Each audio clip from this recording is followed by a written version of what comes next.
बच्चे को भी नहीं छोड़ते हम, इसलिए कि ये बच्चे को छोड़ देंगे तो फीस आना रुक जाएगी,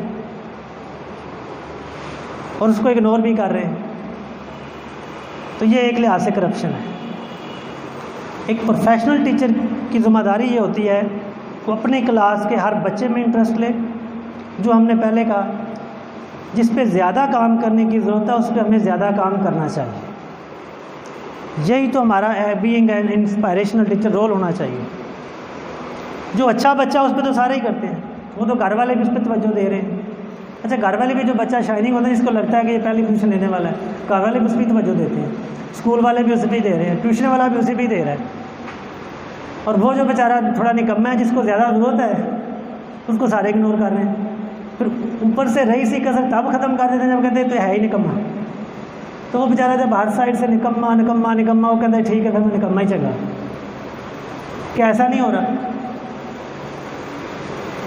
तो हमें उसको निकम्मे से निकाल के काम वाला बनाना है, लेकिन उसके लिए रोल कोई नहीं प्ले कर रहा। तो इसलिए उस पर आपको ज़्यादा इंटरेस्ट शो करना चाहिए। ठीक है, जिसमें वो कह रहा है students the most influence you will have on their attitude towards your subject and on their lives in general. Remember teachers touch eternity. ठीक है, कि वो वाला इन्फ्लुएंस टीचर्स का होता है जो किसी और का नहीं हो सकता। वो घर की तो वो बात बच्चों को पता है, पेरेंट्स को तो वैसे वो कहते हैं बच्चे भी बड़े सियाने हैं ना, चला गए कि इनकी तो आदत है हर टाइम कहते रहते हैं पढ़ लो पढ़ लो, आप जितना मर्जी कह लें। अच्छा, इसके ऊपर काफ़ी ज़्यादा डिस्कशन होती है कि एक टीचर को क्या होना चाहिए। कुछ कहते हैं कि जी फ्रेंड होना चाहिए आजकल के कल्चर में अगर अच्छा पढ़ाना चाह रहे हैं तो। कुछ कहते हैं जी एज अ पेरेंट रोल होना चाहिए। तो मैंने तो लिख दिया है, आपको मेंटोर होना चाहिए। अब फ़र्क क्या है ये भी साथ आपको नज़र आ रहा है ऊपर साइड में, पढ़ देता हूँ। एक मेंटर का काम होता है हेल्प, सपोर्ट, एडवाइस, गाइडेंस। ये रोल फ्रेंड भी कर सकता है, पेरेंट्स भी कर सकते हैं, लेकिन फ़र्क होता है जब आप किसी भी रिलेशन को नाम दे देते हैं, एक्सपेक्टेशन उस लिहाज से होती है। क्या ख्याल है? जिस रिलेशन को आपने ब्रदर सिस्टर का नाम दे दिया और एक रिलेशन को आपने इवन कज़न का ही रिलेशन दे दिया, दोनों की एक्सपेक्टेशन सेम नहीं हो सकती। टीचर स्टूडेंट का रिलेशनशिप दे दिया, वहाँ पे वो एक्सपेक्टेशन नहीं हो सकती जो एक फादर या मदर या उस बच्चे की होती हैं। और जहाँ पे आपने फ्रेंड का रिलेशनशिप बना लिया, उसकी एक्सपेक्टेशन सारों से डिफरेंट होगी। तो बच्चे को हम फ्रेंड्स नहीं बनाने ला रहे। यस, रूहानी तौर पर हम बीइंग अ पेरेंटल रोल है हमारा, लेकिन वो तो घर में भी उसका रोल हो रहा है, और घर वाले खुद तो नहीं डिग्रियाँ दे रहे, वो तो स्कूल में भेज रहे हैं। तो वहाँ पे आपको मेंटोर का रोल देना है, जिसमें हेल्प आपको कहाँ करनी है, जहाँ पे उसको हेल्प की ज़रूरत महसूस हो। सिर्फ एजुकेशन ही नहीं, आपको कहीं और उसकी वीकनेस नज़र आती है तो आपको वहाँ पे उसकी हेल्प करनी है। सपोर्ट है, एडवाइस, गाइडेंस। ठीक है जी। ये कॉर्नर पे एक गेम लगी, हम खेला करते थे सब, पजल जिसे बोलते हैं ना, इधर से आना है और कहाँ से निकलना है। तो आपका लेसन जो है वो पजल ना हो, सिंप्लीफाइड, मतलब बच्चे को समझ आ जाए। तो वो एक टीचर को फील हो जाता है। आप लोगों का टीचिंग में एक्सपीरियंस है, आपको पता चलता है कि नहीं चलता इस बच्चे को समझ आई है कि नहीं आई? पता चल जाता है, लेकिन हम बहुत सारी चीज़ें इग्नोर कर देते हैं कि यार इसको नहीं आई तो दफ़ा करो, मैं पहले ही बहुत खप गया हूँ। तो हमें आप ये ध्यान में रखेंगे, बीइंग अ प्रोफेशनल टीचर या इंस्पायरेशनल टीचर, आप जो आपके इस क्लास का सबसे वीक बच्चा है, आप अपने लेसन को उसके हिसाब से तैयार करें। वो जो आपका शाइनिंग बच्चा है उसको तो समझ आ ही जाएगा, लेकिन अगर आपने उसको उसके लिहाज से तैयार किया जो शाइनिंग बच्चा है, तो वो बेचारा जो थोड़ा ढीला है उसको नहीं समझ आएगी। तीले वाले के हिसाब से आपने अगर लेसन तैयार किया तो वो सारों के लिए हो जाएगा। ये अगर आगे वो मेथड बताए हुए हैं कि अब एग्जांपल्स दे के, ये वैसे लर्निंग स्टाइल्स में हम इसको कवर अप करते होते हैं। हाँ, ये जो आपकी क्लास से शोर शराबा और आवाज़ें और हूटिंग सुनाई देती है एक क्लास, इवन के आप बड़ी क्लास में भी चले जाएं, आप गुजरे तो पता चलता है यहाँ क्लास बैठी है। और मज़े की बात है कि टीचर भी बीच में ही खड़ा होता है, फ़र्क कोई नहीं पड़ता। जब तक आप अपने स्टूडेंट्स की अटेंशन अपने तरफ और अपने लेसन की तरफ रखेंगे तब तक वो कहीं और इन्वॉल्व नहीं होंगे। और इंटरेस्ट या अटेंशन कब होती है? जब उनके मतलब की चीज़ उनको मिल रही होती है। क्या ख्याल है? कोई भी बच्चा हो, जितना भी पढ़ने में थोड़ा निकम्मा हो, वो अल्टीमेटली तो ये चाहता है कि मैं पास हो जाऊँ, मेरे नंबर अच्छे आ जाएं, और वो क्लास में इसलिए आ रहा है कि मुझे समझ में आ जाए। तो कुछ स्टूडेंट्स इसलिए वो शोर कर रहे होते हैं, समझ तो उनको आ नहीं रही होती, और वो कहते हैं कि अच्छा ये इनको खपने दो, मैंने तो बाद में ही पढ़ लूँगा, इनकी समझ तो मुझे आनी नहीं। कैसा नहीं होता? तो ये चीज़ बीइंग अ टीचर हमें पता होनी चाहिए। ये आजकल के हालात से थोड़ा सा ऐड किया था, फूड सेफ्टी फर्स्ट, कि जो थोड़े आजकल के हालात हैं, किसी भी तरह से आप अपने बच्चों को सेफ्टी के हवाले से भी गाइड करें। जो भी आपके स्कूल के कुछ प्रिंसिपल्स हैं, प्रोटोकॉल्स हैं, उनके मुताबिक, या इवन जिस तरह से आप बच्चों को ये बता सकते हैं, इससे आपकी उनके साथ अटैचमेंट बहुत अच्छी हो जाती है कि बेटा अगर खुदा न खास्ता अर्थक्वेक आ जाए तो आपको क्या करना चाहिए, तेज़ हवा या आंधी तूफ़ान आए आपको किस तरह से अपने आप को प्रोटेक्ट करना चाहिए, आप अगर रोड पे जा रहे हैं तो आपको किस तरह से चलना चाहिए रोड्स के ऊपर। ये गो कि आपके सिलेबस में ना हो, लेकिन बीइंग एन इंस्पिरेशनल टीचर अगर आप ये रोल प्ले कर रही हैं तो इससे आपके बच्चे की आपके साथ अटैचमेंट अच्छी हो जाती है। ये नॉर्मली होती तो हैं पेरेंट्स के साथ हमारी मीटिंग्स, लेकिन वो जिस तरह से होती हैं हम उसका मकसद पूरा नहीं हो पाता। बाज़ जगह पे हम पेरेंट्स को बुलाते हैं, एक दो जगह स्कूल से मुझे ये फीडबैक आया कि जी पेरेंट्स का तो इंटरेस्ट ही नहीं होता। इससे इत्तेफाक करती हैं आप कि पेरेंट्स का इंटरेस्ट ही नहीं होता? ये झूठ है।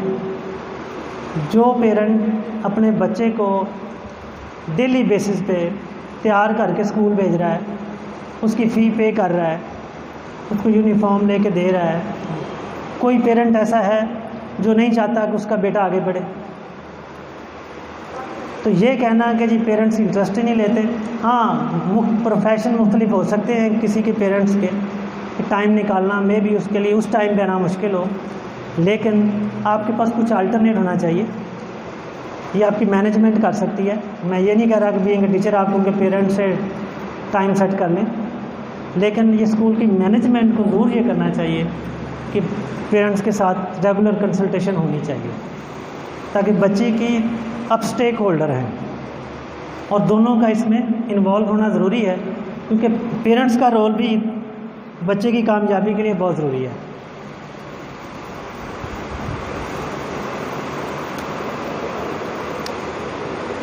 ये पॉइंट ज़्यादा इसलिए है कि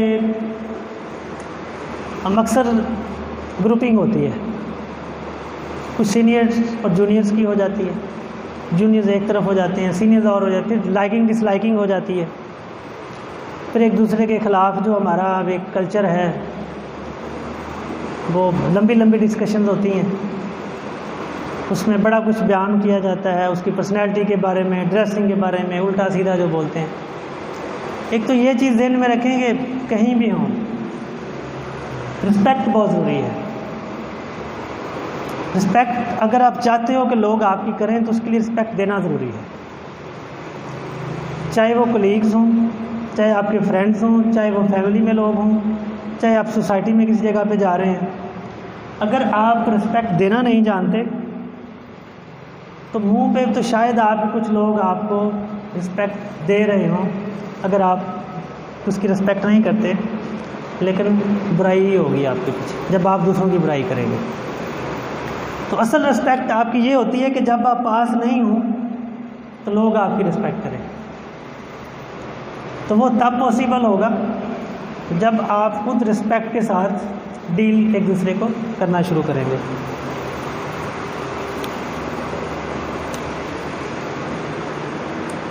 अच्छा, नॉर्मली हम ना सपोर्ट सीख करते हैं मैनेजमेंट से, करते नहीं हैं हम मैनेजमेंट को सपोर्ट। अब मैनेजमेंट क्या चाह रही होती है कि मुझे अपने स्टाफ से सपोर्ट मिले। मैंने पहले कहा कि कोई भी ये चीज़ ऐसी नहीं होती कि ओवरलुक हो रही होती है, आपकी मॉनिटरिंग हो रही होती है, आप किसी भी इदारे में हो। लेकिन थोड़ा ये ज़रूर होता है कि मैनेजमेंट ये देखती है कि क्या ये फॉर द टाइम बीइंग दिखाने के लिए तो नहीं कर रहा या कर रही। अगर आपकी हैबिट ही यही है कि आप जिस हद तक रोल प्ले कर सकते हैं मैनेजमेंट की सपोर्ट के लिए,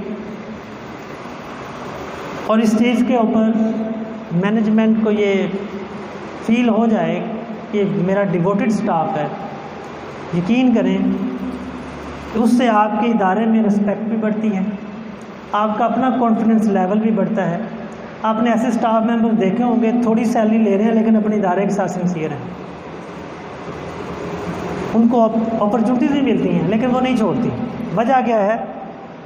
जो रिस्पेक्ट उनको वहाँ पे मिल रही है वो समझते हैं कि शायद आगे ना मिल पाए। तो वो ये टू वे प्रोसेस होता है, जब आप सपोर्ट करेंगे तो सपोर्ट मिलेगी।